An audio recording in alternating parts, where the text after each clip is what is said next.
Okay. I can't.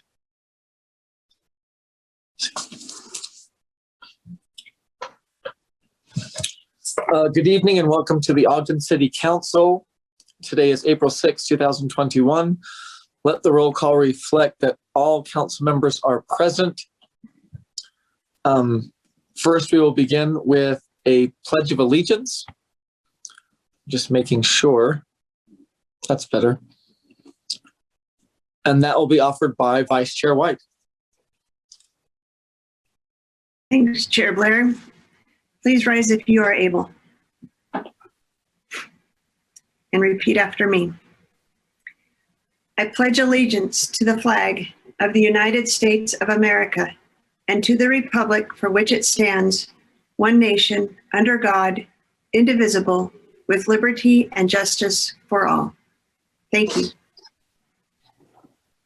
Thank you, Chair White. I forgot to mention, so I'll mention that now. We did read the chair's determination to hold electronic meetings in the work session, so that's already been taken care of. And now we'll go ahead and have a moment of silence.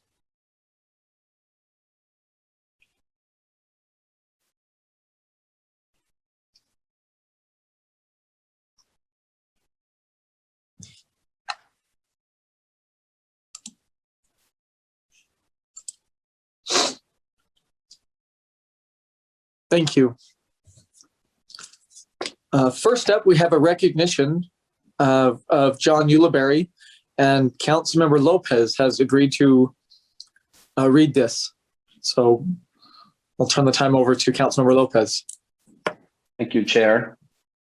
I really appreciate this opportunity and honor for me to read this recognition. The Ogden City Council and Mayor proudly recognize John Ulibarri for his invaluable contributions and service to the Ogden community. A trailblazer in both the state of Utah and the Ogden community, John Ulibarri broke barriers and helped pave the way for future generations. He epitomized the Ogden spirit and was a staple in our community. A true Ogden native, John graduated from Ben Lomond High School in 1957 and from Weber State University in 1966, becoming one of the first Hispanic students to receive a bachelor's degree from the university. He later went on to receive his teaching degree from Utah State University. As an educator and administrator, John spent most of his career in Ogden. He enjoyed interacting and working with kids and his co-workers. John was a role model of community service and engagement. He was the first Hispanic elected to the Utah State Legislature in 1977, served several terms on the Board of Trustees at Weber State University, and was a faithful supporter of the 419th Fighter Wing at Hill Air Force Base. We are saddened by John's passing and offer our sincerest condolences to his family, friends, and close associates. We are confident his legacy will continue for many, many years to come. Thank you, Chair. This was presented this 6th day of April, 2021.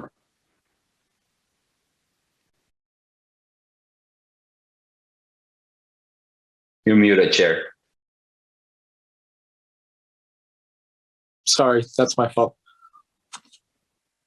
I believe we have John Ulibarri Jr., or his son, John Ulibarri, here to accept that.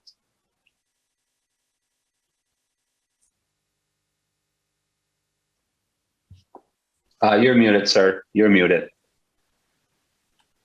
Okay, 1 second. I apologize. There you are. My computer comes through kind of tinny, so I'm on my telephone. I appreciate the honor that Ogden City has bestowed upon my father. He really loved his community. He loved his students. He certainly loved his family. And it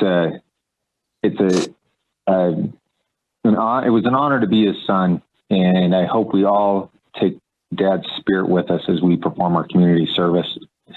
His biggest thing is he just wanted to make things better for everybody in his community. It wasn't pointed towards one ethnic group or one class of people. He loved all of his students. He didn't care who your parents were. He didn't care what color your skin was. He just wanted to make everything better. And so I hope we all go forward with that spirit. Thank you very much again for the honor. Appreciate it.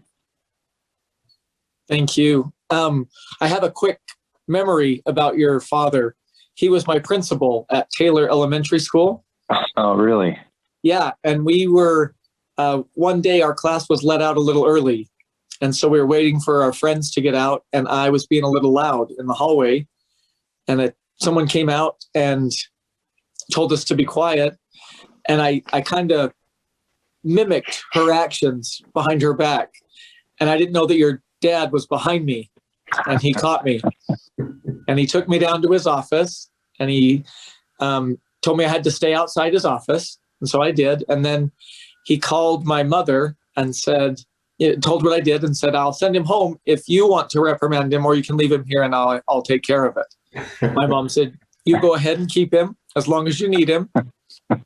I stayed outside, and then he brought me in and told me why it's important that we respect our elders, told me why it's important about how we let everyone have the opportunity to learn, let everyone have the opportunity to get all they can out of their education. And then told me how important it is for everyone to try to make things better for everyone else. And I'll never forget that. I remember that. I thought I would go in there and get reprimanded and get yelled at and get scolded. And it wasn't that way at all. He took that opportunity to really teach me and to help me. And the next day I remember coming to school and he welcomed me. He wasn't like, he didn't hold a grudge. He was super excited. And I bet I had bumped into him probably a dozen times throughout my life. And every time he always hugged me and told me how great I was doing as a former student and an adult. And I just thought he was probably one of the most influential people I met as a youth. And I've always loved him. I've always respected him. And I've always just remembered his opportunity, his willingness to take someone and educate them on things that were way out of my grasp at that time. And I truly appreciate that opportunity I had to have that chance to be with your dad at that time. So he was a wonderful person. He was a wonderful man. And he really did make everything better wherever he went. He always had a positive impact. And so it's definitely a loss for your family and for our community, because he really did want to make things better. So I appreciate everything he did. Well, thank you for sharing that memory, Mr. Chair. That's very kind. Chair, John would have to be almost the first graduating class from Ben Lomond. So he has to be great if he's a Scot. So. Yeah. I have another really quick memory, not as memorable as the one just Chair Blair just shared. But yeah, your father was my supervisor when I was doing my student teaching at Mount Fort. Oh, wow. Junior high school. So my memories are all wonderful because he just told me what great job I was doing. No, just kidding. We didn't get to talk much actually because he just got and sat on a corner with his notepad and he was just kind of taking notes. That was it. But I did have the opportunity to meet him in that way. So anyway. Good. Thank you for sharing. Thank you for being here tonight.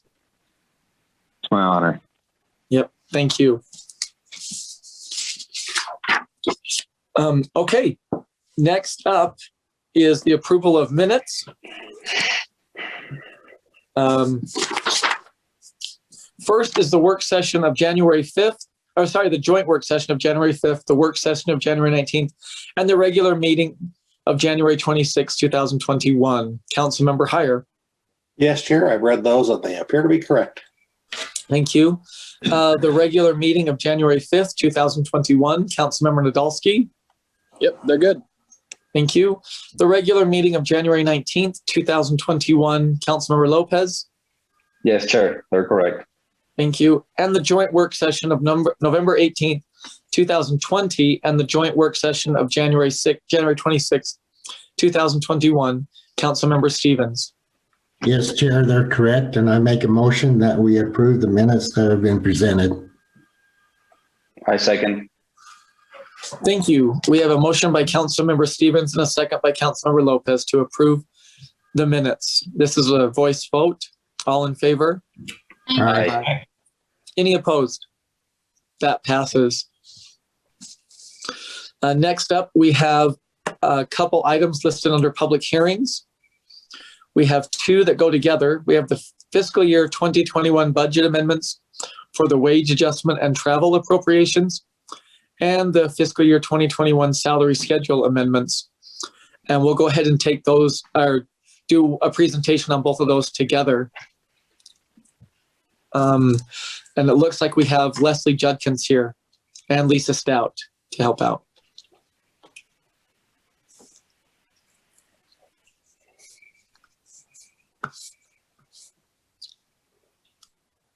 Presentation started.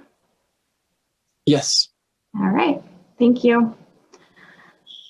So good evening, council members. I'd like to just take a few minutes and talk about the proposed salary and pay range ordinance that's on the tonight's agenda. So Lisa, if you want to go to the next slide. So I want to talk a little bit about the current proposal of the 4% wage adjustment. So for our current budget year, which is FY21, administration is recommending a 4% pay adjustment for all full-time budgeted employees. This 4% increase would adjust our current salary tables and pay ranges, which we would have done had it not been for COVID.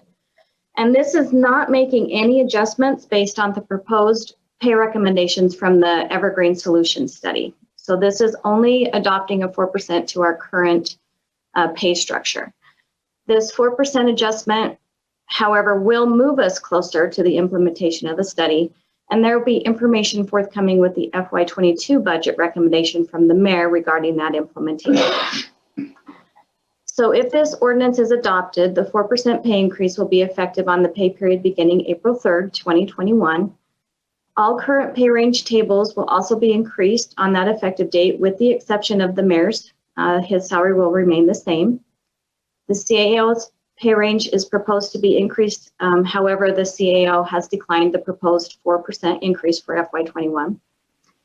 In addition, a one-time payment reflecting the salary adjustment applied to all hours worked for, or the equivalent from July 1st, 2020 through the pay period ending on April 2nd, 2021 will be paid to full-time city employees who are employed full-time on April 16th. Again, I'd just like to clarify that this adjustment only affects our current FY21 salary and pay range tables, and it is not implementing the new study at this time. So I just appreciate your time to let us review that. And is there any questions on that?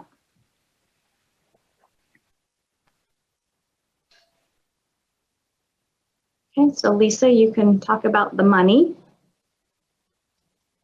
Thank you, Leslie. The budget action before you in association with the change to the salary tables includes an increase of 4% for all salaries, and this was calculated going back to July and then forward to the end of the fiscal year. As you can see, and as Leslie mentioned, the mayor and the CAO are not included in this adjustment. So the $7,375 in the mayor's office budget excludes those two employees. There are two other employees in that office that are included in that number. In the general fund, the total appropriation for this 4% wage adjustment is $1,342,400. And for travel, it is $109,700. The travel was based on 50% or about half a year of the normal travel budgets. Those were zeroed out in fiscal year 21 due to COVID. We have had some managers and employees request additional funding for CPE requirements and other training and licensing updates so that they could maintain those certifications.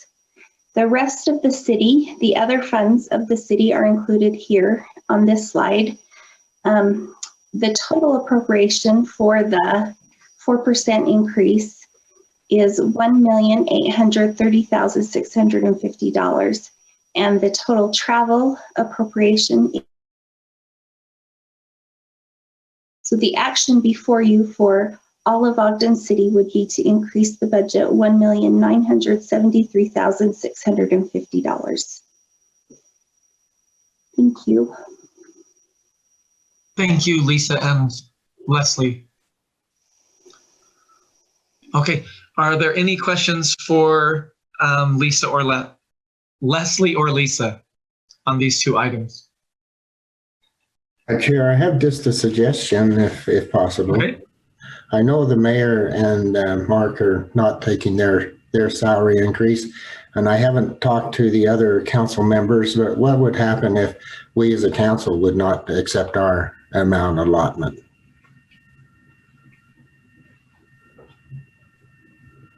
That would be an additional decrease to the council budget. I'd have to go in and find the detail on what that would mean, but the appropriation to the council budget is currently $29,800.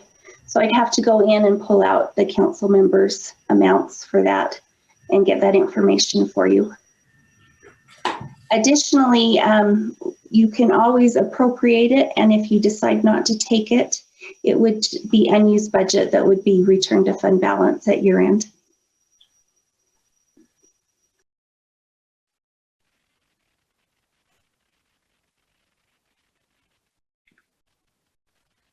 Council Member Stevens, I appreciate you bringing up that question. I also share the same feelings as you do, and you know, I would also like to look at that possibility. I apologize in advance to my colleagues if for any reason they feel differently than I do. But you know, it's one of those things that is just, it is what it is. You just have to speak your mind. So thank you for bringing that up. I appreciate it. We could appropriate the funds, but if leadership wants to contact us as council members, they're willing to do so, and then decide from that point in time what process would go forward.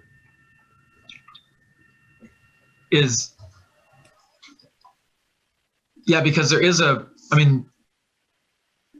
there are ordinances placed or before us. So how would we go about that? If it was. So Chair Blair, if I might, so the ordinances just appropriate the funds. That doesn't require you to take the funds. We could just send a memo to HR to not increase your salaries. I was trying to look it up. I mean, it's, you know, you don't make very much to start with, so 4% is not very much on top of what you make. You know, it's a few $100s each is what we're talking about. Yeah. Okay. So then, yeah, so we can do that. We can definitely go ahead and go through with the adopting of the ordinance, and then I guess we could reach out as leadership to each one and then work on, if that's the consensus, then send something down to HR. Okay. Sure, I have a comment if I can. Yep. So, you know, so for years I've been asking for various types of information regarding hiring practices and salary discrepancies at a minimum by gender. And so I have again asked for that information. And and it hasn't been presented to us yet, as I'm understanding. And my understanding, it's coming. I don't know what that means. It's coming. And so I've been very hesitant at this point to vote on this increase because I really wanted that information before we started to vote. Just because I do think that there might be some discrepancies, and maybe or maybe not. I don't know. And so I wanted to be able to fix it with this budget amendment. But I just want to say that I don't know if there's going to be any discrepancies, and I also don't. I believe, and maybe Janine, you can help me answer this, but we could create a budget amendment if there are any discrepancies, or whatever we want to do to effectively make sure that there are gender equity in our pay practices.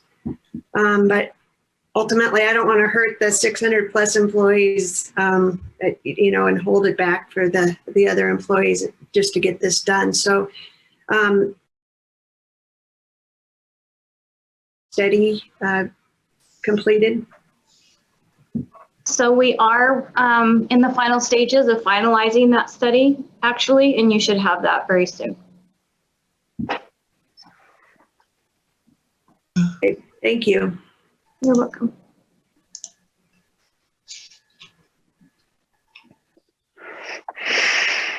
Okay. Any other questions before we accept public input on this? I don't have a question, but I have a comment. Okay. I appreciate it. And I just wanted to say how much I appreciate the staff and administration working through this process. I know the council members have all been really concerned about just the regular pay increase for the city employees over the course of the pandemic. And so we really appreciate, coming up with this plan. And then obviously, I think we're all very pleased that the benchmark study has been completed and that we can have further conversations about that too. So I'm excited that we'll be able to help support the city employees through this action. Definitely, thank you. Okay, if there's no further questions or comments, we can go ahead and take public input on these two items. And maybe we'll have Eric just explain how that's going to be possible. Yes, thank you, Chair. For those of you who would like to participate in these public hearings to provide input, you must be joining us via Zoom. You can raise your hand by using the raise hand function on the bottom of your application. And then for those of you joining us via telephone, you can raise your hand by dialing *9. Great, thank you. Okay, looks like we have two hands raised. We'll start with the first. Angel Castilla, go ahead. The time is yours. Oh. It looks like she took her hand down. Okay. We'll get back to her. Heath Sato has his hand up, so we'll go ahead and listen or hear from Heath. Hey, Heath Sato, Ogden resident. Can you hear me? Yes, thank you. Hey, I just want to say our workers and every one of you deserve every penny you're getting. So I fully support your very minimal raises. That's all.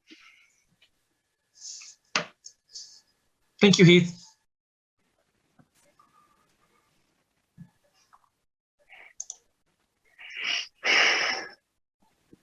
Okay. And looks like Angel has her hand back up. So go ahead, Angel Castilla, we'll now hear from you. Thanks. Angel Castillo, Ogden resident. Sorry about the technical difficulties. Obviously, we want to support proper pay, and I echo Councilmember White's request to have that information to look at gender parity with regards to pay. It's a well-known fact that women make on an average 82 cents less an hour than men do. And having signed the Utah Racial Compact as a body, I think you owe it to our community to make sure that you're actually doing the work within that, and the racial compact as it applies to the intersectionality of women and, of course, the BIPOC women. So I highly encourage you to look at that data and see how your processes work. I also would like to just say for the record that, again, I'm severely disappointed in the fact that our police officers are paid less than the surrounding studies. And I'm aware you had a recent study about rates, and I brought it to your attention at that particular point that it was compensated for officers living in Ogden, and not many of our officers live in Ogden. At least 80% live outside of the city. So we're not paying them enough. And when you go into budget, it is your responsibility, I feel, to make sure that we are retaining and keeping qualified officers and bringing in talent that is definitely balanced with regards to experience and, of course, with racial equity. Thank you. Thanks, Angel.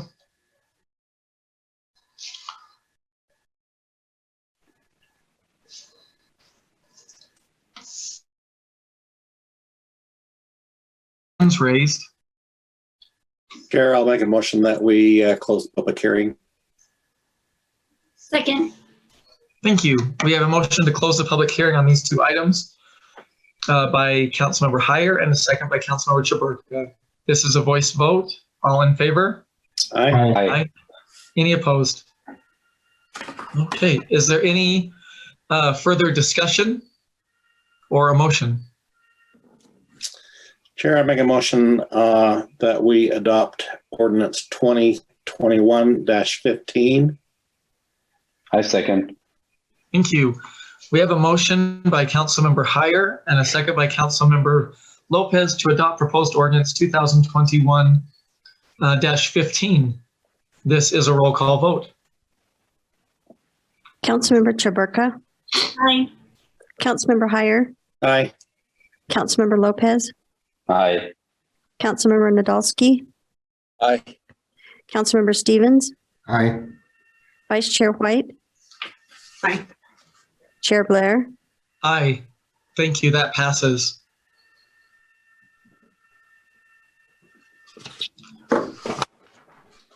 And would someone like to make a motion on the other item?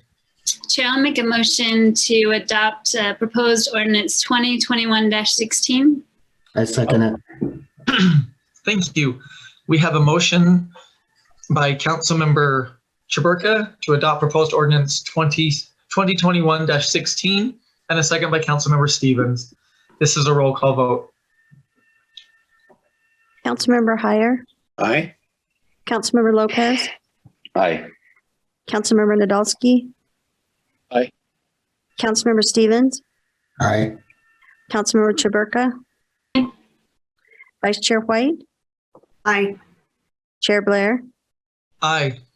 Thank you. That passes. And next up, under public hearings, is the utility billing fee amendments. And we have Gabe Johns and Brandy Johnson here tonight to present to us. All right, can everyone hear me? Yes. Okay. So on behalf of administration, we're happy to present the proposed ordinance 2021-10, amending municipal code related to billing and operational fees in the utilities. Over the past several years, the city's been implementing a new ERP system and are currently implementing Munis utility billing to replace Tyler Encode utility billing. The project team, including Tyler staff, analyzed our needs and industry best practices to configure the new system. We propose the amendments to improve operations and automate some of our processes due to this new software. We are also currently working on a comprehensive marketing campaign that will be used to inform and educate customers as we transition to the new software. I'll now turn the time over to Gabe Johns, who has been a lead on this implementation, to discuss the proposed amendments. Thank you, Brandy.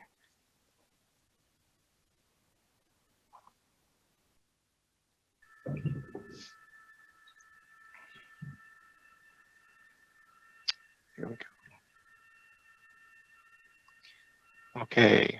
Well, good evening, everyone, and I appreciate again the chance to discuss these changes with you. Just give me confirmation you can see the screen and you do hear me. Yes. Thank you. Very good. So to give a little bit of background, this is the final phase of our ERP implementation process.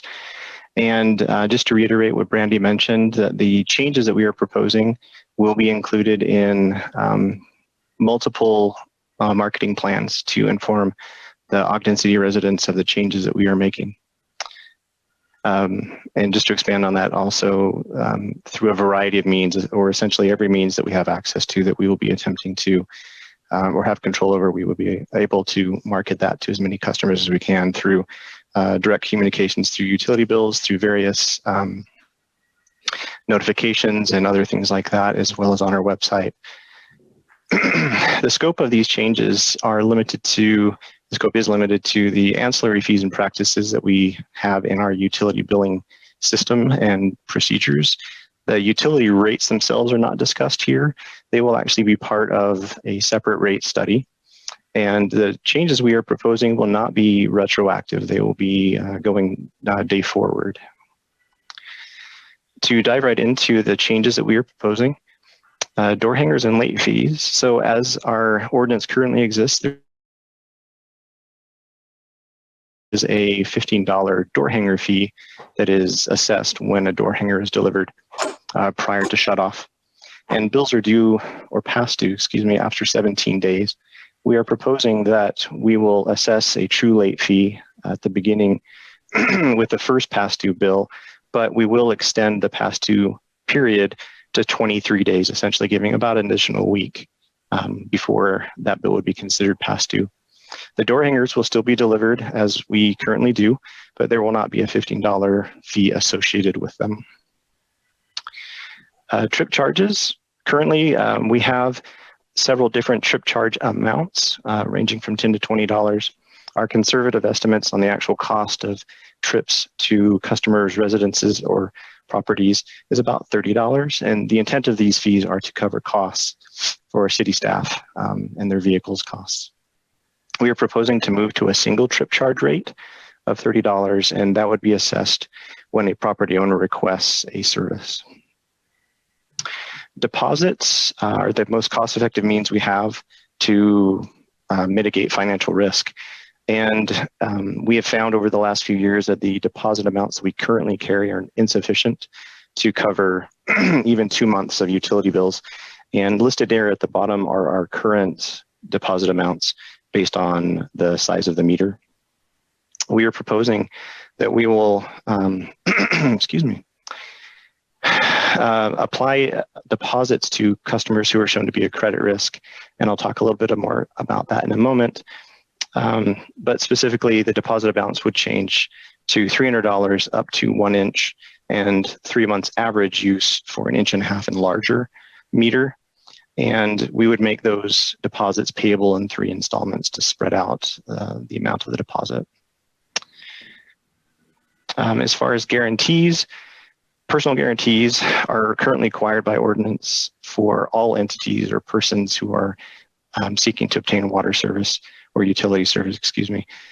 But personal guarantees for a business are difficult to obtain, and ultimately they really are not helpful.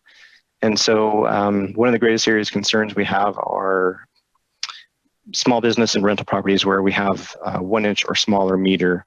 And in many cases, those are investor owned and provide various challenges in being able to pursue collection of past due amounts and that sort of thing if we needed to.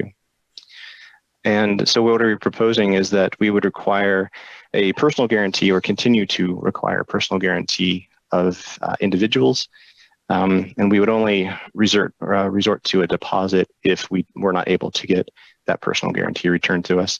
For business entities, we would require at 1 inch and smaller that they would pay the previously mentioned deposit. And then 1.5 inch and larger, which is typically our commercial businesses, we would not require a deposit unless they were up for shutoff for non-payment.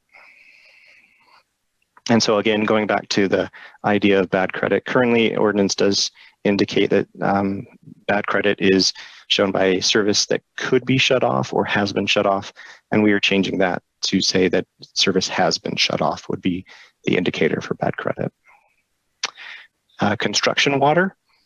Currently, there is a one-time fee of $100 to $300 depending on the size of the tap. And this allows for unlimited water usage throughout the construction project, whatever the duration of that might be. And so there is no incentive to conserve water. And this is not a practice that we see in nearby communities. And we are therefore proposing that we require a meter be placed and the utility account created, and that the water rates would be charged based on actual usage according to the rates applied to the size of meter. Winter averaging. To clarify what that means, it is an attempt to mitigate the cost of sewer for residents who have or do not have secondary water. And so the intent is that we don't want to charge them sewer costs for water that is used to irrigate. And so at present, we do apply that average to everyone universally. And what we are proposing is that we would limit that to customers who have or do not have, do not have secondary water. And it is intended to benefit those people who actually have that particular circumstance. The calculation is a true mathematical average over a 4-month period, or 6-month period, excuse me. For our refuse rate structure, again, just to reiterate, we are not changing any of the actual rates. This is just the intent is to make the portrayal of and so we're consolidating those rates together. But again, we are not changing or proposing to change any of the amounts. For replacement refuse carts, the current circumstances that the replacement cost is a fixed amount and it is increased by CPI along with all of our other rates in the rate structure. And what we are proposing is to change that to an actual cost where in the instance, which is fairly rare, if a cart were to be replaced, it would actually be charged at the cost that the city paid the last time we ordered carts. And then finally, just as a cleanup item, we are requesting to remove a couple of line items in the fee structure that are no longer applicable, specifically the computer and Microsoft microfiche printout fees. And we're just requesting that we remove those as they are no longer relevant. And that is the presentation. Chair, I have a quick clarifying question. Yes, please. Thank you, and I really appreciate how thoughtful you've been about considering all the feedback that we gave about these proposals. I really appreciate it. So I just was curious when you were talking about the change on the due date for the bills.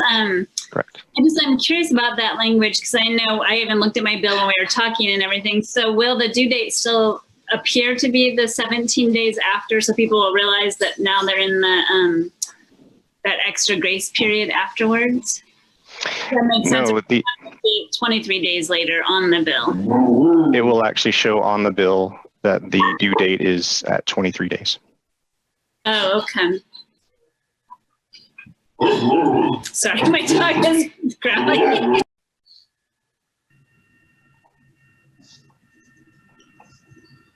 Okay, any other questions or comments for Gabe or Brandy? I guess I just want to make a quick follow-up question or comment. I apologize about the dog howling in the back.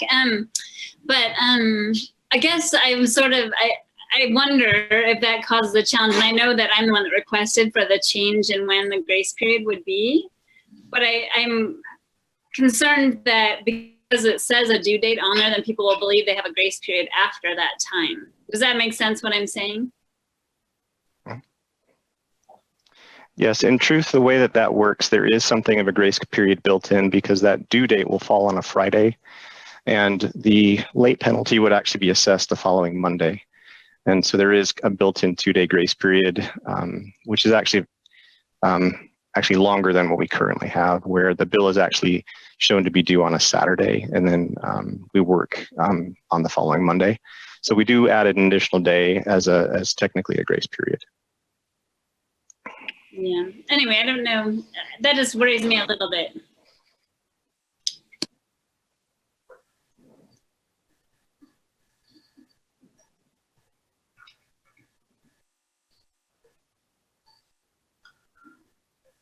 Can I ask a question from Angela? I'm trying to understand your rationale. If they have 23 days to pay the bill, are you saying they it sounds like your concern is more that they have time past when the stated due date is? Is that what I'm hearing you say? Or So what I'm saying is that on the current bill, when I look at my bill, it says it's due a certain date. And at that time, I had no idea it was 17 days after or whatever. It says it's due on that date. And we were talking about the fact that they might have 1 day grace period after that. Originally, I believe that's what it was, like 1 day grace period before they would get assessed a late fee. Mm-hmm. So what I had requested is to have that grace period extended. So what it sounds to me like, and I apologize if I'm getting it wrong, is now it's going to have the date 23 days later on there. So it's, and I realize that I've already asked for an extension on the time. So I'm trying to figure out how to articulate what I'm saying. It's not really a grace period. If it says it's due on a certain date, we don't really have the grace period beyond it. So are you proposing that we have the due date that is printed on the bill 17 days after, but not really do it until 23? No, I'm proposing that there's a grace period after the due date. Oh, that's what that would be. Yeah, that's what I had proposed originally. So I guess it was misunderstood in some way. Are we too far down the road to make that work, Gabe? Yeah, I wasn't really asking for people to have more time to pay. I was asking for people to have more grace period beyond the due date. So we actually have this issue in a number of other places where we say one thing and do another. And so to be honest, what I was trying to avoid as we were proposing this was to be able to have a date that was fixed that we could abide by, that our systems could work off of. Because a grace period is difficult for us to work with to apply uniformly, especially when it comes to using it through a software. And so the idea was to provide the additional days as a longer due date to provide more time to pay so that we would have a fixed date that we can work around, if that makes sense. Yeah.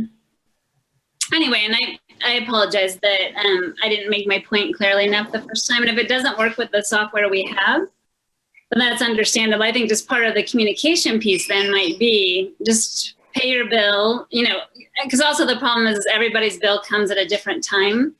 So I think, that becomes a very challenging communication issue to say, hey, just pay your bill by the 23rd every month or something like that. It's hard to say that. But so I apologize. I probably caused more trouble since the software isn't able to do that. It's fine if it's a little bit later, but I can tell you right now, it's possible that I could pay it a day late after that.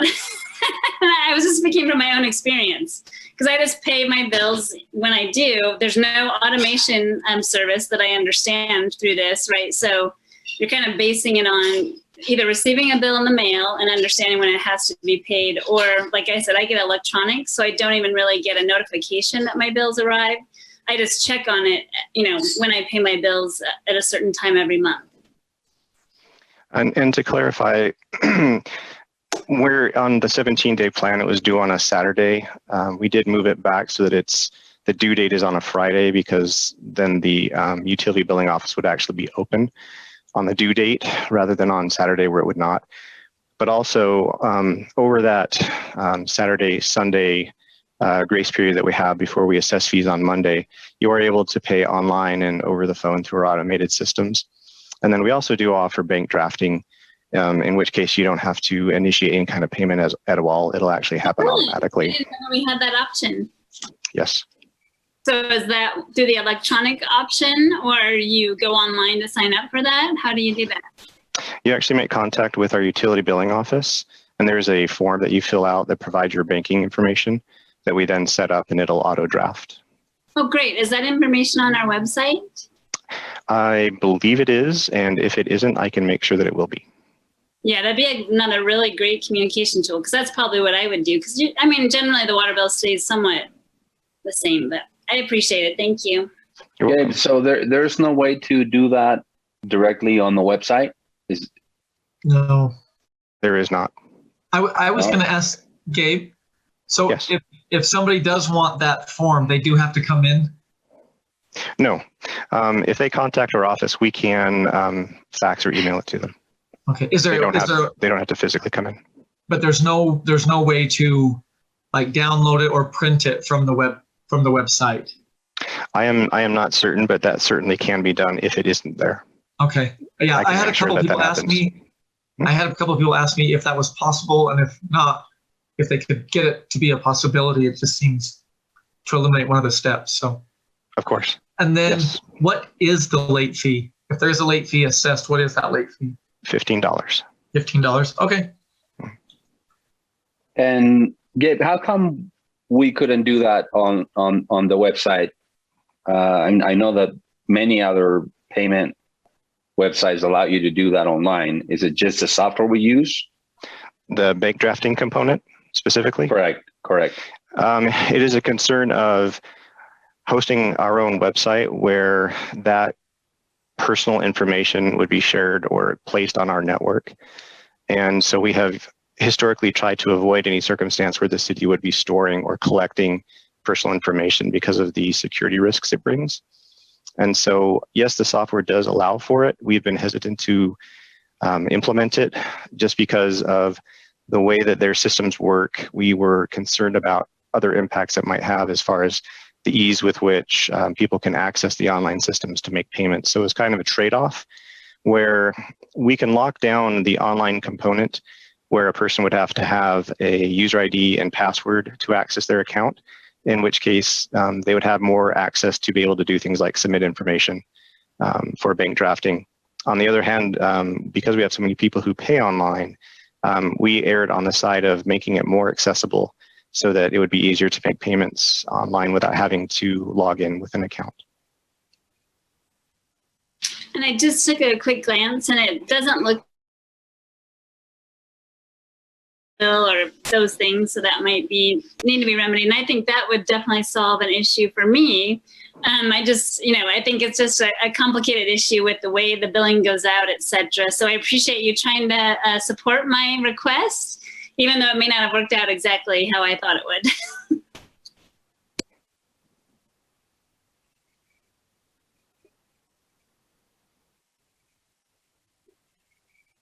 Okay. Any other discussion or comments for Gabe or Brandy? Again, thank you, Gabe, for all the work that went into that and You're welcome. listening to our concerns. If there's no further questions or comments, we can go ahead and open the public comment for this item.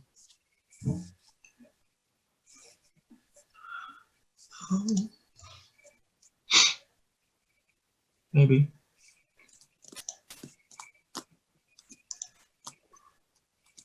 Okay.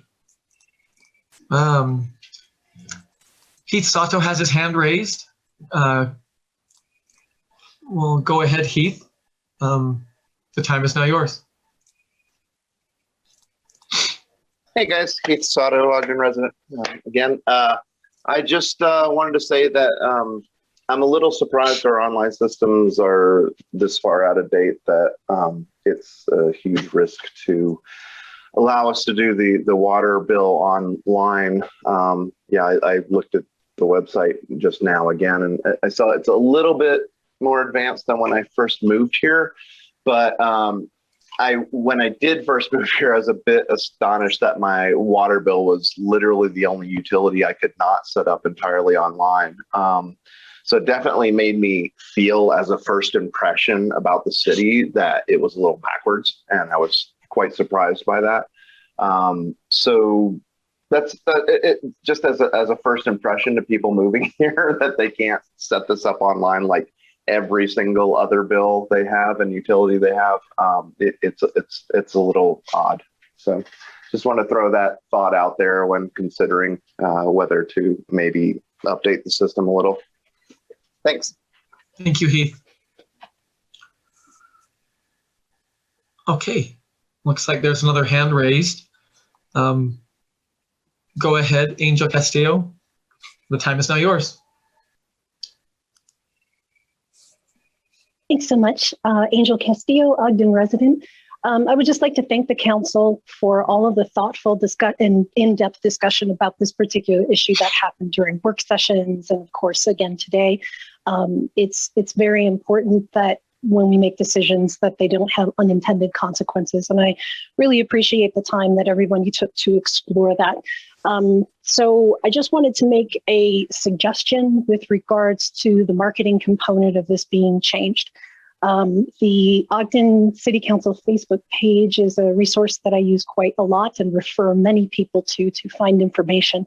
And Brandon is really great at putting together informational videos. I think it would be a great idea to have either somebody go through what the changes are, where you can look, and so that it's in an easy format, quick, that people understand what's going to be happening. And of course, I'd also like to see that in Spanish as well, along with printed materials that are going to be going out in Spanish as well. That's it. Thank you so much. Thank you, Angel.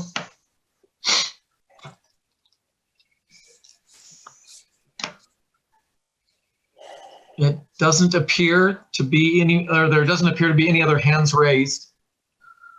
So we can go ahead and take a motion to close the public hearing. So moved. Second. Thank you. We have a motion by Councilmember Lopez and a motion by Councilmember Lopez and a second by Councilmember Chaburka to close the public hearing. This is a voice vote. All in favor? Aye. Any opposed?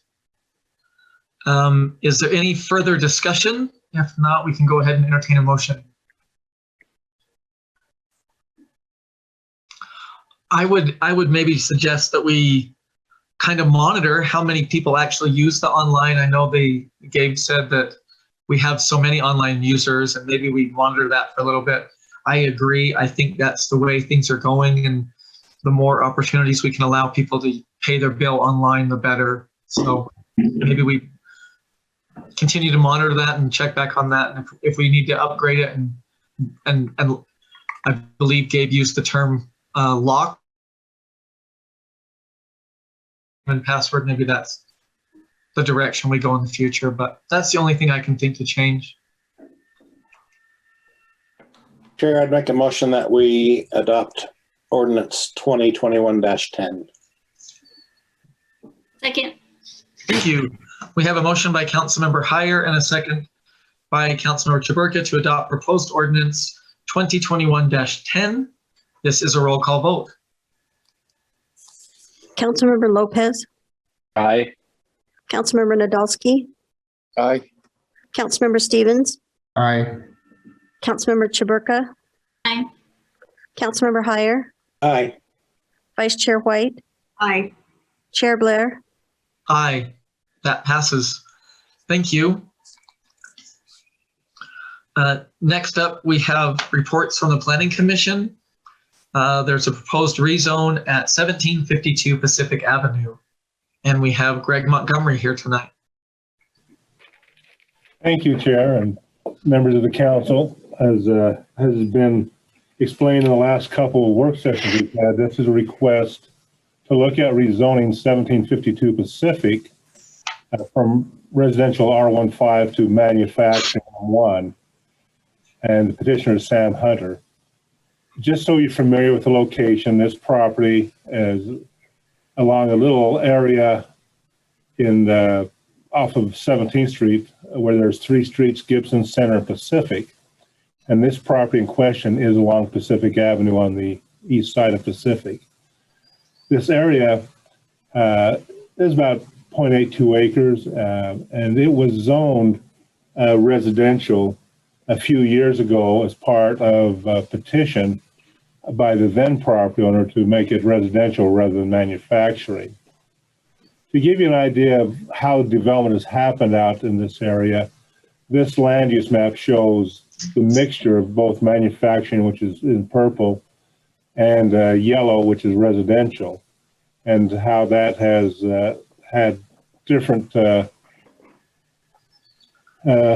uses throughout the years. Again, you see the property in kind of that magenta color that's being proposed to be zoned. There are residential uses on either side of it, and even though there are residential uses along Pacific, most of those are zone manufacturing. You can also see in this map two new developments. One is under construction right now that's on the north side of 17th Street for 273 units in the design of townhomes and apartments. Recently approved project is also being built on the south side of the Ogden River, again in this general area of 118 units of apartments. And the RDA has been involved in acquiring property on this area, and that's shown in that red cross-hatched area, looking at future housing developments to, again, kind of meet the vision of what came out of the Gibson community plan. This gives you an idea of what Pacific Avenue looks like. It's really a very small street dimensionally, definitely industrial on the west side of it, a mixture of industrial and residential on the east side of it. And you can see that during a typical day, many of the employees in the manufacturing area also park along the street and help make it feel even narrower. The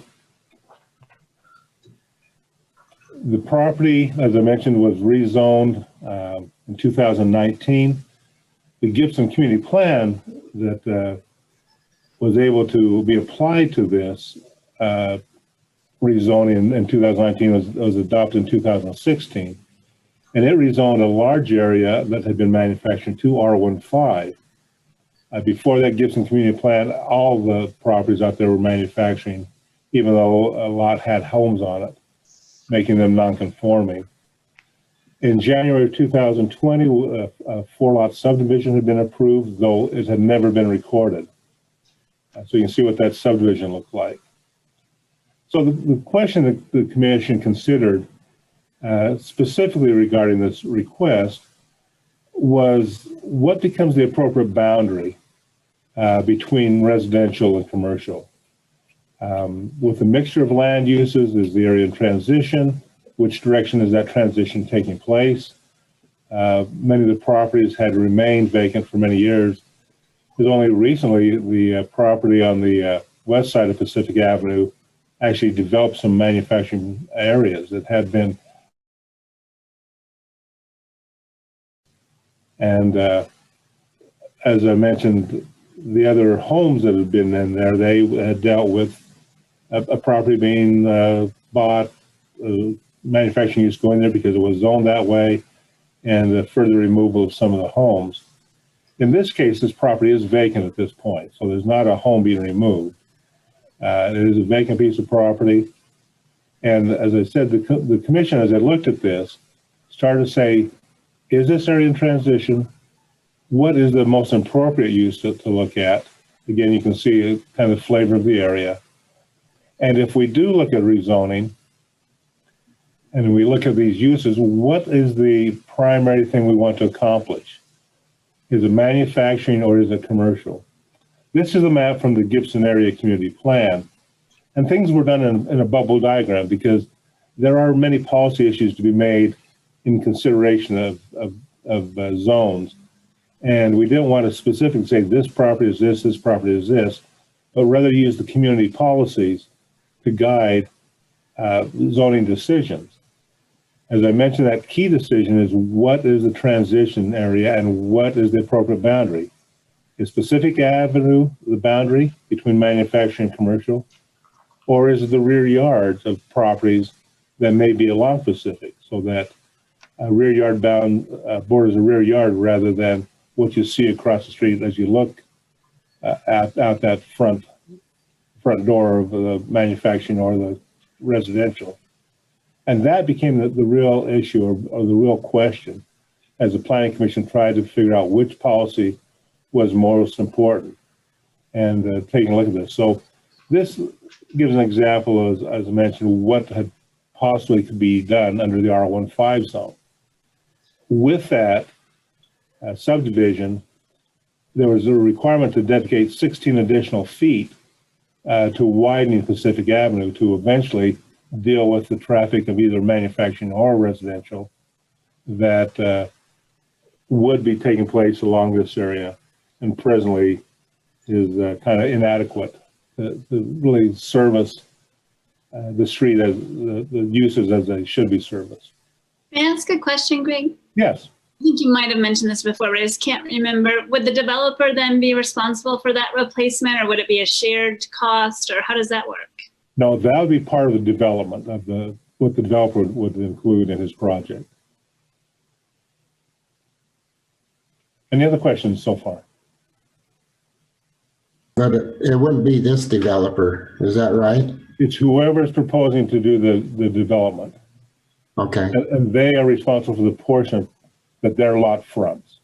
They wouldn't be doing anyone else's piece or expand the street for the city as a whole. It'd be only the development that's in place that they're proposing. So if this developer wanted to develop this property, then he'd have to widen the road with the 16 feet? There'd be that 16-foot dedication, Okay. Yep. And it'd be, whether it be the residential or whether it be manufacturing. So here's an example of what the manufacturing could look like. Again, the dedication of the road, the landscaping, the required setbacks, and then what would be available once you have parking for the building. You'd have a building of about 4,400 square feet and a maximum dimensional width of 33 feet. So that shows you what happens on either scenario and how it relate to, what's on the west side of Pacific, whether it be the present manufacturing business, the contractor, or whether it be homes. They both will be looking at the same existing building. Question is, which is the more appropriate? And does that rear yard area that divides the lots up between Center and Pacific, is that a better buffer, or is Pacific Avenue the better transition space between the two types of uses? So that is the main consideration as you look at this petition tonight. That was something the Planning Commission talked about, and their recommendation to you, they voted 6-2 to deny the request to rezone, feeling that the transition space and boundary definitions are better done by the street rather than back property lines. And so that is what you have to consider tonight, which way you feel on that general policy determination.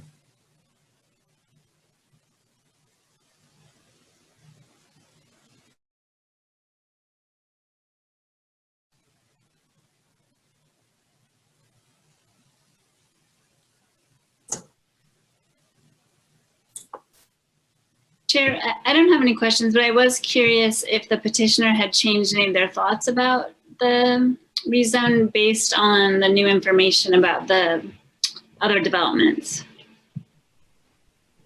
Okay. Yeah, we'll go ahead and give the petitioner a chance to speak. Are there any other questions or comments for Greg at this time? Oh, no, I actually think Greg has actually done a really fair job of representing what the situation is. There's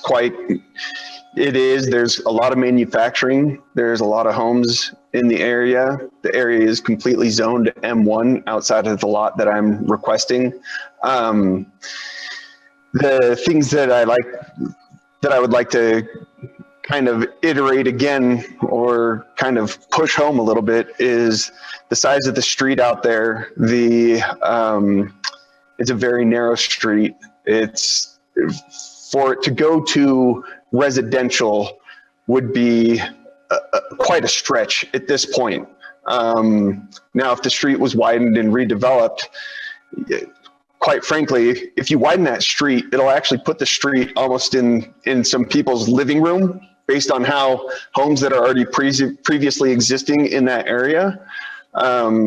It's a tough one because you'd strip homes out and then the lots would almost be unusable at that point. But yeah, I appreciate what Greg said, and I think he actually presented a very fair a fair, unbiased opinion of the situation. Chair, could I ask the petitioner a question regarding his use? Yes. Mr. Hunter, you said in a previous, I think it was a work session, that you were going to build a little machine shop and have little, smaller shops for people to use for, small manufacturing type uses.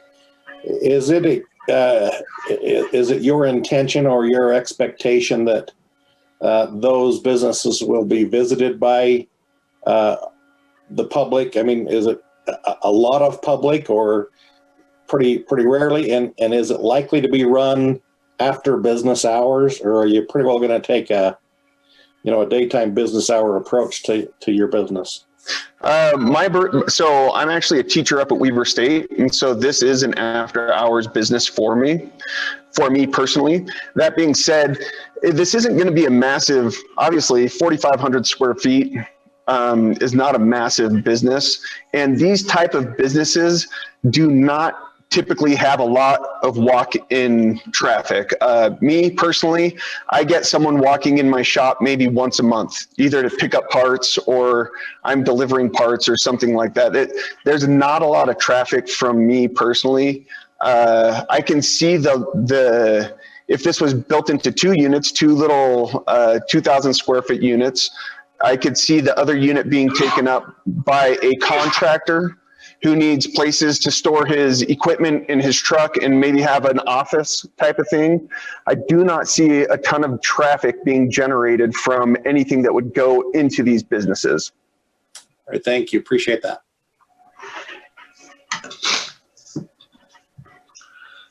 Okay, and then Mr. Hunter, did you have anything else you wanted to say or present?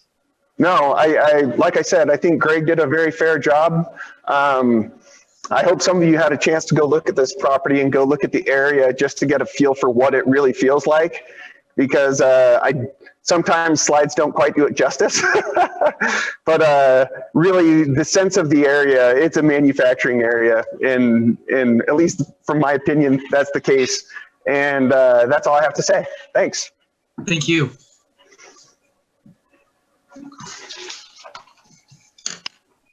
Okay. Any other questions or comments? Or just further discussion?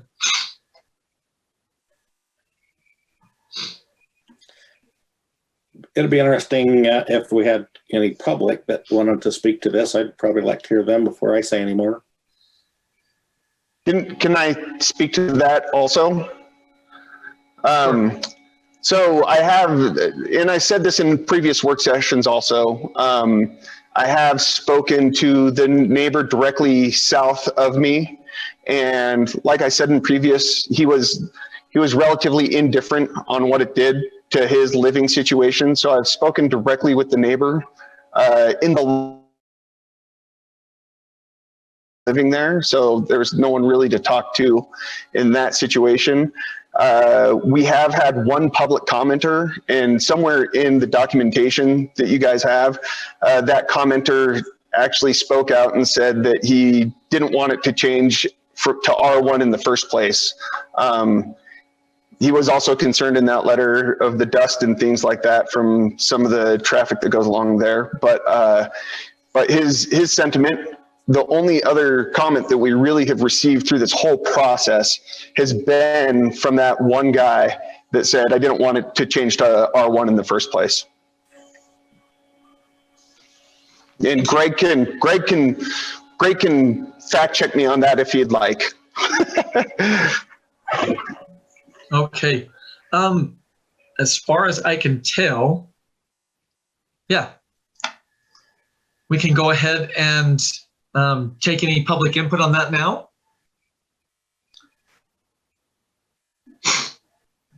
Looks like there is one hand raised, so there's not a name associated with it, but it looks like the person with the Galaxy S20. Go ahead.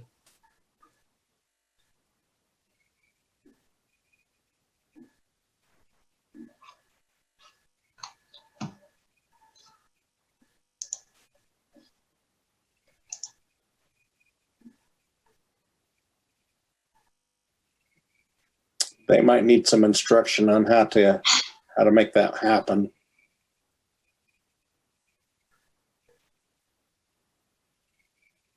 They are unmuted. So if you can just, I think it's *6 is how you unmute yourself on your phone. You could just try that.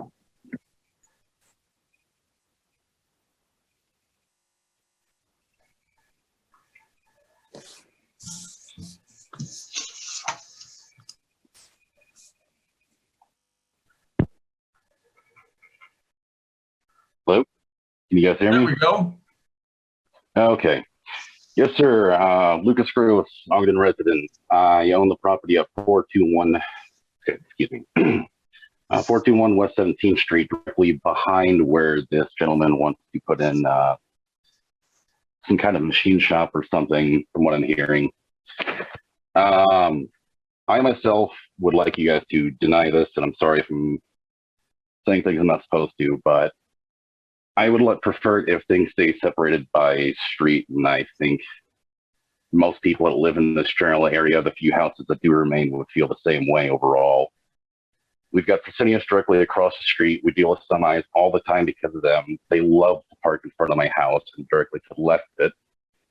And just the increased traffic we see from that alone is insane, not to mention the noise some nights. And then we'd have this to worry about after Fresenius shuts down for the day if he wants this to be a after hours kind of thing. And that's what all I have to say. Thank you for hearing me. Okay, thank you.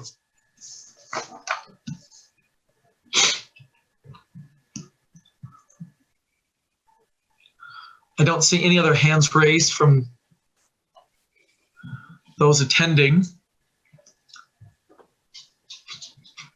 Any further discussion?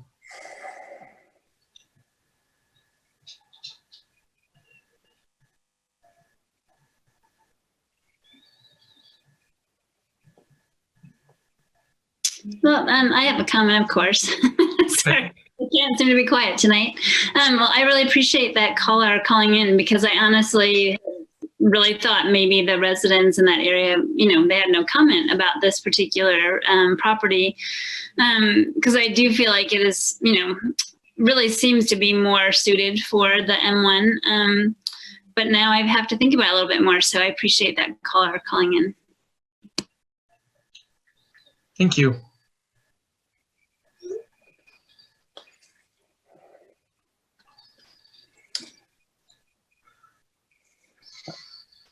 As I remember the Gibson Community Plan being done a few years ago, and I was very impressed by the amount of public involvement in that process. I think they probably take the record of how much, the per capita citizen involvement in a community plan. And I remember some of those discussions about that being appropriate for a man. I think I am sympathetic to, if my home was right there, maybe I'd, I don't know. You don't want what you don't want, but I look at the property and I just can't see that it's a very likely candidate to be developed as a residential area.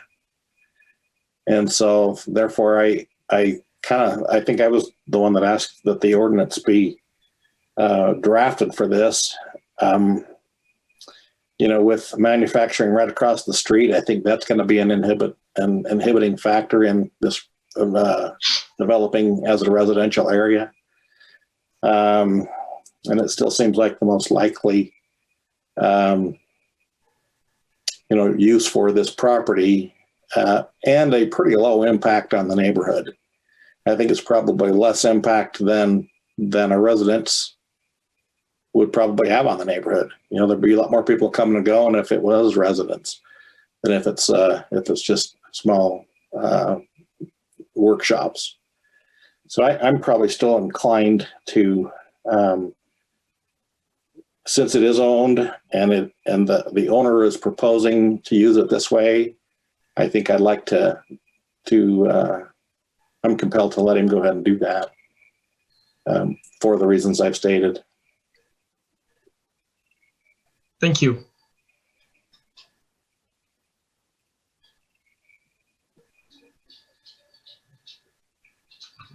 You want to give it a try, Chair?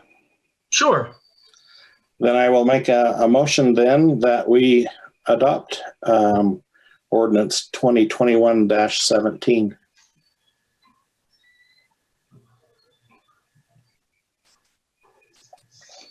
Second. Thank you. We have a motion by Councilmember Heyer and a second by Councilmember Nadolski to adopt proposed ordinance 2021-17. This is a roll call vote. Chair, before we do that, could we review what the vote is about? I know the Planning Commission denied it, so if we say yes, are we approve of this, or would a yes be to support the Planning Commission? No, from what I understand, I'll have Glenn correct me if I'm speaking out of turn. Because we had an ordinance drafted, we are going to go ahead. What we're doing right now is voting on the proposed ordinance and the ordinance that we had drafted. So if this gets passed, then we would be going against the Planning Commission's recommendation and approving this ordinance. Yes, Chair, that's correct. Okay. Thank you. Yep.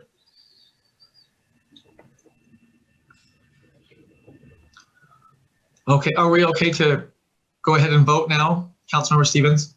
Yes. Okay. Thank you. Councilmember Nadolski, Aye. Councilmember Stevens, No. Councilmember Chaburka, Aye. Councilmember Heyer, Aye. Councilmember Lopez, Aye. Vice Chair White, No. Chair Blair. Aye. And I believe that passes.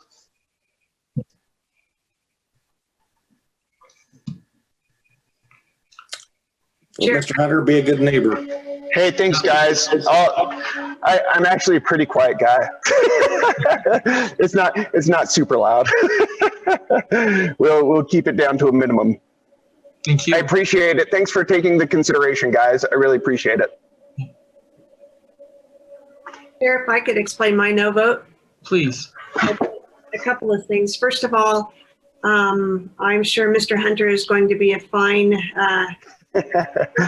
resident in that area, but we can't always assume that he's always going to be there. And so we don't know what the next M1 is going to move in there. And my other thought is that we have such little residential to build on that just even little pieces would have made a difference from a residential standpoint. But that's why I voted no. Chair, may I comment about my vote? Yes, please. Yeah, so I just wanted to say that I do appreciate the person calling in about our consideration, but ultimately I've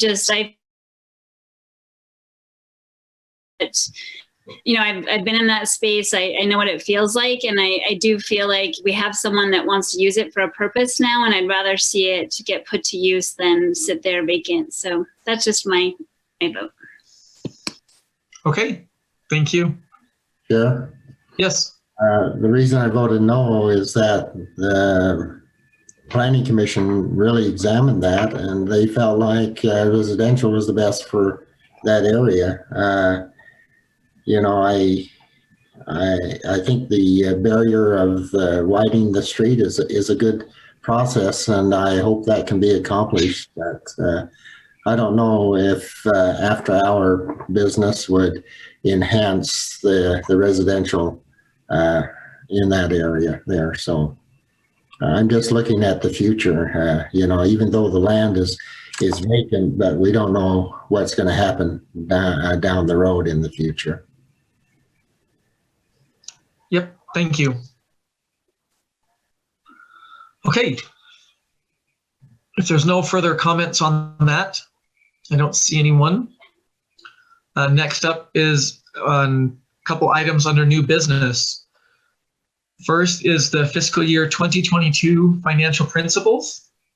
And we have Glenn Symes, the Deputy Director from the City Council, to present. Thanks, Chair.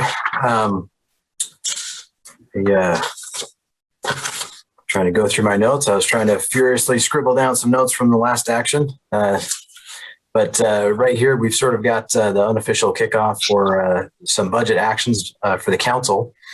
So the first one is the financial principles. We try to have you all adopt these before the budget every year. And they go over some basic, as the name suggests, some basic financial principles that provide some guidance for some general things, some user fees and capital improvements, city debt, and some other things. So normally we don't have a lot of changes with these. This year we've got just a couple of changes that I'll go over. So the first one is a change in the wording to the employee salaries principle, just to reflect the 2020 classification, compensation, and benefits plan that you've heard about. The second change is just a change to the amount of reserve we can have in our fund balance, our operating reserve. This was a change to the legislature this year that bumped that up from 25% maximum to 35% maximum. So that's a change. And then the last one is a change to some wording in the strategic planning principle. So we had a few years ago, the city worked to get a rolling 5-year financial plan, a strategic plan in place that didn't take quite at first. And so this is a reset on that one with the intention to get that set up in fiscal year 2022 and have that up and running by fiscal year 2023. So those are the changes that we are proposing with the financial principles for the upcoming fiscal year. I'd be happy to answer any questions you might have.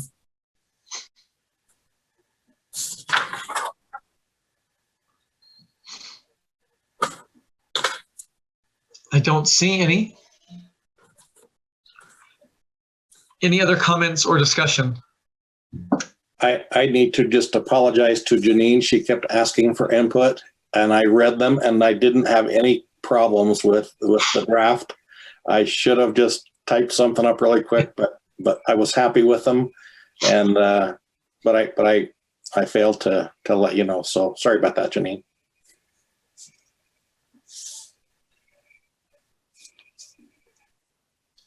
Looks like Janine forgives you, Councilmember Heyer.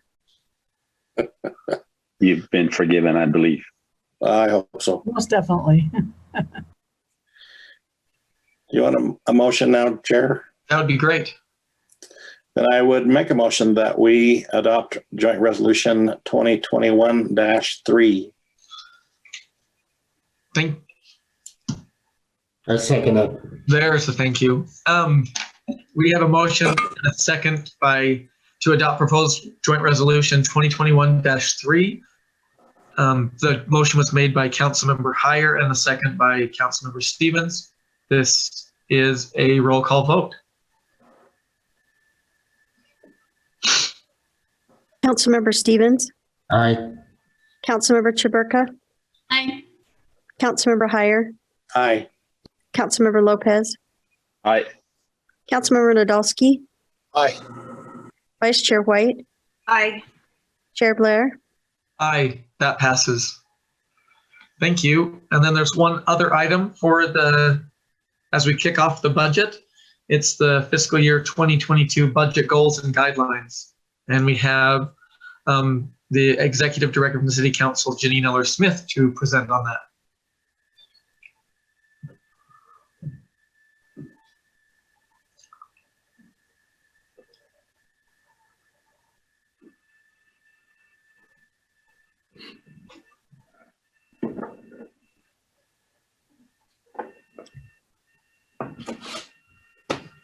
You're muted, Janine.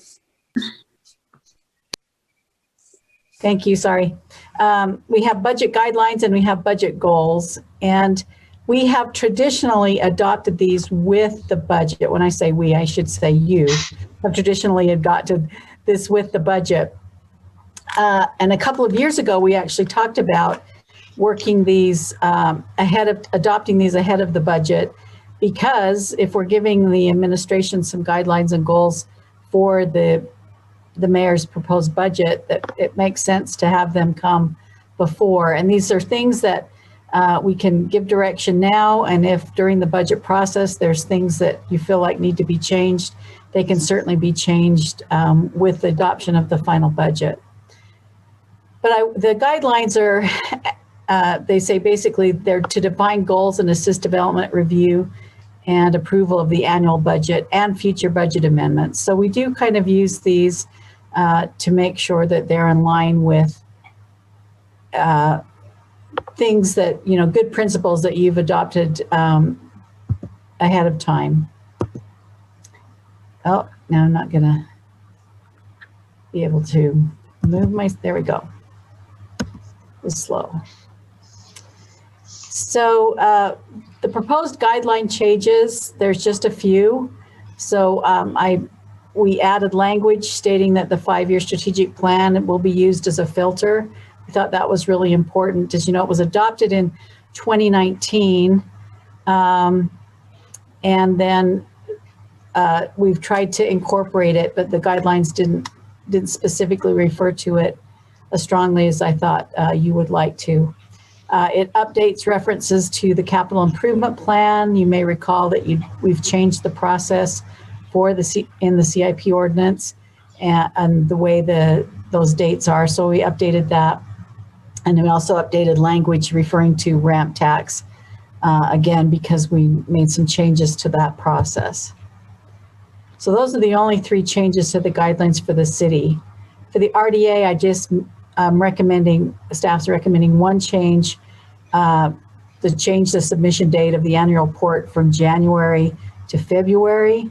For the past few years, that has been the actual practice. And one of the reasons why it's helpful to go from January to February is that then the CAFR and all of the financial data that has been reviewed for the RDA has been completed by then. And originally, many years ago, the RDA financial document was prepared separately and provided with the annual report. And now we just refer to the I should say that annual financial report for financial documents. The proposed goal changes, there's only one change from FY21, the current year, and that is to shift priority to the Marshall and White Community Center for city image and recreation. The 5-year strategic plan established 5 strategic plan directives, and those are economic development, community safety, recreation, and city image and reputation.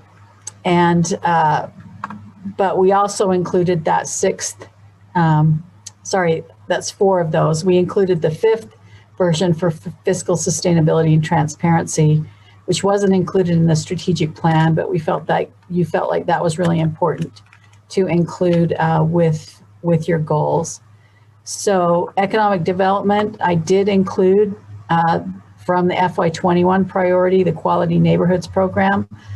I'm hoping that based on the discussion in the work session that is still something that you want to focus on as a goal. Community safety, fire and police salaries, and then the fiscal sustainability and transparency, that addresses salaries for the rest of the employees. Recreation, using a priority for youth recreation, and then the city image and reputation is changing that priority from what it was in 21, which was outreach to our regular community. And you recall we did fund a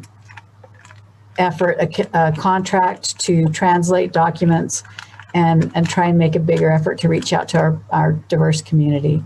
So this is a change. So that is the proposed changes for the FY22 goals and guidelines. Thank you. Any questions or comments or discussion on the goals and guidelines? And I'd just like to say I really appreciate you putting the Marshall Waite Center, in that category, although it certainly addresses hopefully youth recreation as well. But I think that's a good place to put it. I like the idea of the quality neighborhood, but also transparency in the salary structure, and also looking at the funding for our police and fire. I think that's very progressive in that aspect there. And I could say, Janina, thank you for the process by which you went through. From the time that I went onto the council to now, it has been streamlined very considerably, and I appreciate that. We're making progress in doing the budget. In fact, it's that time of the year again where we go back into the budget. Definitely is.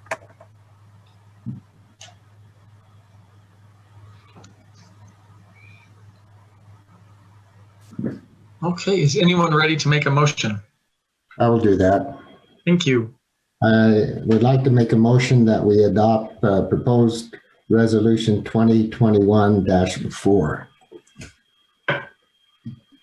I'll second. Thank you. We have a motion to adopt proposed resolution 2021-4 by Councilmember Stevens and a second by Councilmember Heyer. This is a roll call vote. Councilmember Chaburka. Aye. Councilmember Heyer. Aye. Councilmember Lopez. Aye. Councilmember Nadolski. Aye. Councilmember Stevens. Aye. Vice Chair White. Aye. Chair Blair. Aye, thank you, that passes. Next up is public comments. This is an opportunity to address the council regarding concerns or ideas on any topic. We encourage everyone to be considerate and limit their comments to 3 minutes. Just a few items. Questions posed during public comment will be noted and answered at the end of all public comments. If the council has the answers to the questions, the council will respond to those during the council comment period. And for questions that relate to administrative matters, the mayor may choose to respond to those during his comment period. Just a reminder that questions for the council or the administration can always be sent to citycouncil@ogdencity.com. If we could have Eric explain it one more time, how someone can go ahead and participate in the public comments. Yes, thank you, Chair. If you'd like to participate in public comments tonight, you must be joining us via Zoom. And you can raise your hand by using the raise hand function on the bottom of your application. Thank you.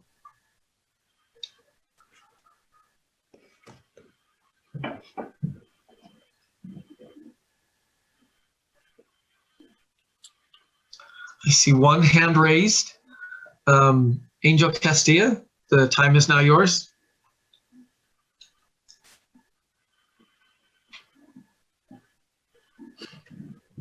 Great. Thank you so much. Angel Castillo, Ogden resident.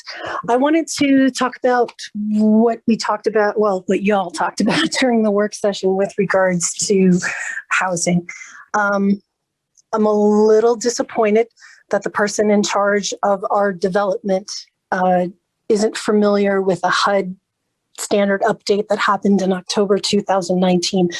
And this pertains to Luis's question about what about condos? And Mr. Christopoulos kept saying over and over in the work session that, well, we, our buildings cost too much. These homes are going to be $400,000 and, we can't get average median salaries in those homes because they cost too much. And he kept saying, I don't know what the answer is. Well, other cities know what the answer is, and I know what the answer is. And the answer is townhomes, condos, tiny homes, building things that are smaller in their footprint So therefore the cost goes down. And HUD changed these standards to allow for people to get into home ownership, because I'm sure, as many of you know, home ownership is the fastest way for people to get financial independence and security. And HUD changed their guidelines to help people do that.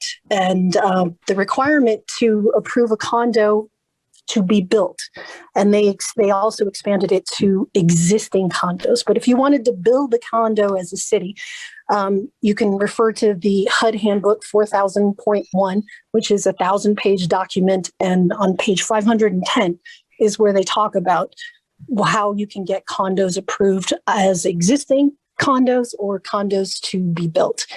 And we really need to start thinking differently and creatively to get to this plan. We are no longer the city we were 10 years ago.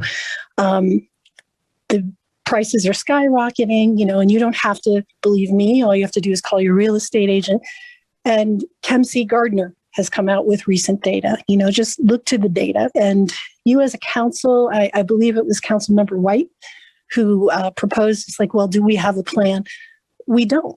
And we need a plan, and we need a plan to provide for all levels of housing. We need higher end homes, we need middle income homes, and we need lower income homes.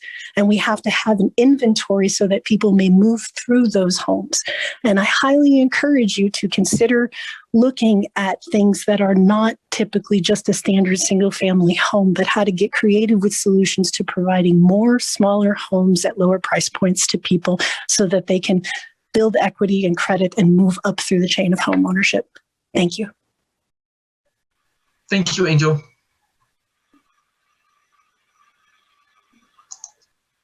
Okay. There's another hand raised. Go ahead, Heath Sato. The time is now yours. Hi again, everybody. Heath Sato, Ogden resident. I'd first like to thank Council Member Lopez for asking the right questions about housing during the work session today. And I hope our Director of Community and Economic Development is able to update his own thinking about housing in the near future. It's that important. Anyways, on to my main topic tonight. I've been asking you and the administration a lot of questions that remain unanswered about the Brown Ice Cream Building development. So my guess is that by now, most of you understand that you were misled on certain aspects about how the developer for that project was chosen. For the last 2 months, I've asked you questions like, how was the developer chosen? Exactly where was the property listed and marketed? Where are the links to review these expired listings? How is it that the broker, the buyer, and the city underestimated the square footage of that building and thus the value of it by over half? How can the RDA in good conscience not allow other qualified and interested developers to bid on this project after the developer allowed your agreement with them to expire? And maybe most importantly, why don't we have a formalized bid and selection process for RDA properties? Since we embarked on this 2-month-long let's get some answers for the public process, you have learned that this broker undervalued the building by half in a way that makes it very hard to believe it was merely an accident, especially since no one can seem to show where this building was ever listed or marketed in any way. The optics on this are not good. It gives at least the appearance that the broker quite possibly had a conflict of interest and was keeping quiet that he worked for the developer, not the city as you were told. And I hope you're as disturbed by that as I am. If I'm wrong, please show me how I'm wrong. It's unacceptable to just say blindly trust your government. The ongoing lack of answers from the administration does not leave us with a whole lot of options. If mistakes were made by the city, fine, let's hear it. And then let's fix the process so it doesn't happen again. 3 of you have spoken with me about this, and I greatly appreciate that. However, these members I have spoken with have not been able to answer many of my legitimate questions. As frustrating as that is, I'm left with no other conclusion than that the administration is not being entirely forthcoming with you. If you cannot get more complete answers to these questions for the public, then it is your duty as the city council / RDA to formalize a fair and equitable bid procurement process. You make the laws, you are the checks and balances of the system. Your own budget statements say that, quote, it's always been a council priority that financial information is transparent and readily available to our residents and city employees. All I'm asking is that you live up to that motto. The citizens of Ogden deserve at least that much. The administration's development process is not transparent. They cannot keep secretly selecting developers for projects that will impact our city for a generation to come. It's not in the best interest of the city. The process is broken. Please fix it. Thank you. Thank you, Heath.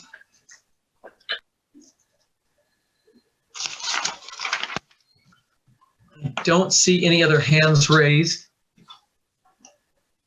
So with that, we'll go ahead and move to comments from the mayor. Sure. Well, I think we've given a lot of information to answer a lot of those questions. And so I'm not going to spend any more time on that. And we're happy to help with the dialogue and appreciate all of you getting involved in that. I do want to say it was a hard weekend for a lot of our law enforcement people. We got messages on Saturday at 1 o'clock about murder and then suicide and then a lot of other people that had to get involved in taking care of something that was really, really hard and difficult. So I hope if you get a chance, you can reach out to them and say thank you for what you're doing and thank you for the work that you do. It was a heavy weekend for a lot of people. And as we go into this budget process, I want you all to know how much I appreciate your diligence and your willingness to look at what's going on and how we appreciate and support our people. It's really critical now more than ever, and it really does matter. And thank you all for everything you're doing. And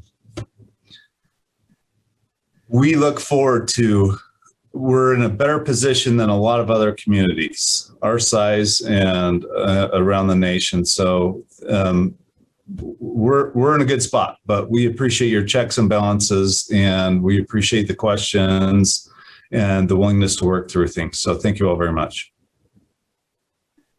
Thank you, Mayor. Any comments from council members?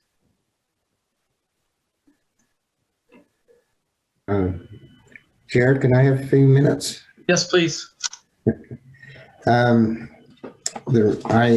good to be back in Ogden. I took a trip down to Texas. In fact, when you were having your meeting on Tuesday a couple weeks ago, I was 32,000 feet in the air, and coming back, I was again 32,000 feet in the air, and you were having your council meeting. So, but everything is big in Texas, I can tell you that. And there's a lot of people there, and they like to build roads. They have a lot of roads there in Texas. But the other day, I turned on KJAZ 14, and lo and behold, there was Weber State. And it was good to see the success that they're having at Weber State. Coach Hill has got his team geared up, and they're focused on what's happening. In fact, they had 2 seconds left, and they threw that pass, and it was successful, and they still have an unblemished record. But I have 2 things that I'd like to bring up at the present time.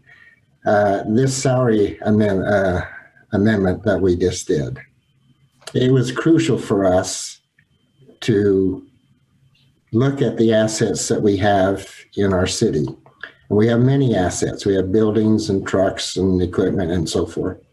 But the most important asset we have is our employees. And we're looking at the possibilities of trying to deter or keep our retention of our employees up. They are the important aspects. They are the ones that the reason we're moving forward in several of the areas in the city is because of our employees. And it's important for us to take care of those. In fact, it is a savings. This amendment is a savings to the city, because every time we lose an employee, that's a cost to us because of the training and and the time and effort that we paid to them. The other aspect, and I'd like to thank our employees because they are truly professionals in what they're doing. The other aspect I would like to, and it goes along with what Angel had to say, is on housing. Tomorrow night, the Planning Commission is going to review some housing development programs, and they are considering from Harrison on 12th Street to 20th Street up to the foothills, approximately 200 units going along there. I have heard many comments from a lot of residents in that area and throughout the city that they're concerned about how many condos and apartments we are gathering in Ogden. And so I see there is maybe a storm cloud brewing someplace down the road. We need to look at high quality homes. We need to look at moderate homes. We need to look at low income homes and see if that works into our inventory of our home inventory. We need to develop a program of housing in our area so that we can know exactly what we want to develop and what we want to build here in Ogden. And so there are citizens that are concerned about the number of apartments, about a number of the condos. Some condos are developed very well, and they add value to our city. There are some apartments and condos that are not done well, and they do not add value to our city. As reported in our planning, in our work session, that Ogden affordable housing, we carry within Weber County about 60%. The question I have to those who bring up housing and I appreciate the comments of our citizens, is have you brought that comment to our Weber County Commission or to other areas, communities in the area? Have you said something to them that they need to maybe step up and see exactly where their housing program is? And so it is a concern of how we're managing and developing our housing concept here in Ogden. If we're going to invite companies in, or if we're going to develop our economic development, we need to have the housing to house those employees that come to visit and want to reside here in Ogden. So those are the two comments I have. Is number one, the appreciation of helping out and looking at the value of our employees and assisting with the salary structure that they have, and also our housing concept in Ogden. And thank you.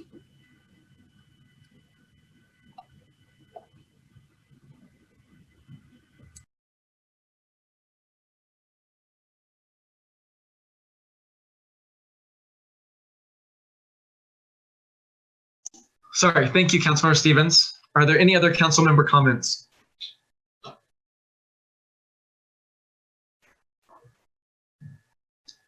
If not, I would like to thank, we had the opportunity to tour Ben Lomond High School last week, and I would just like to thank those over at Ben Lomond and in our school district who extend that opportunity to us. It was truly a awesome experience, and it's a great school, and it was fun to see the principal and those over there at Ben Lomond so excited for the product that they have and the opportunity they have to share that with those students over there. They have so many opportunities over there now, and I appreciate the work that's being done all throughout our community to provide those same opportunities all throughout our community and provide the best education we can to our residents. And it was a great experience. So I'd just like to thank those that made that possible. AKA me, Chair. Yeah. Just kidding. I commend you for you being so humble and not bragging about your golf skills, Chair. That was quite impressive. Oh, thanks. Yeah, that's a neat thing to have. That was really fun to be able to do that. Thank you. Yep. Okay. Any other comments? It looks like everybody's finished with their comments. So I will make a motion to adjourn. Second. Thank you. We have a motion to adjourn by Councilmember Heyer and a second by Councilmember Chaburka. This is a voice vote. All in favor, say aye. Aye. Any opposed? No, but that was a loud second, I'll tell you. Yeah. Yeah. Second. We didn't know if it was you or the dog. No, well, it could be one of them. That's for sure. But thank you, everybody, and travel safe, Ben. Thanks, man. Yep. Good night, guys. Thank you. Take Yep. care.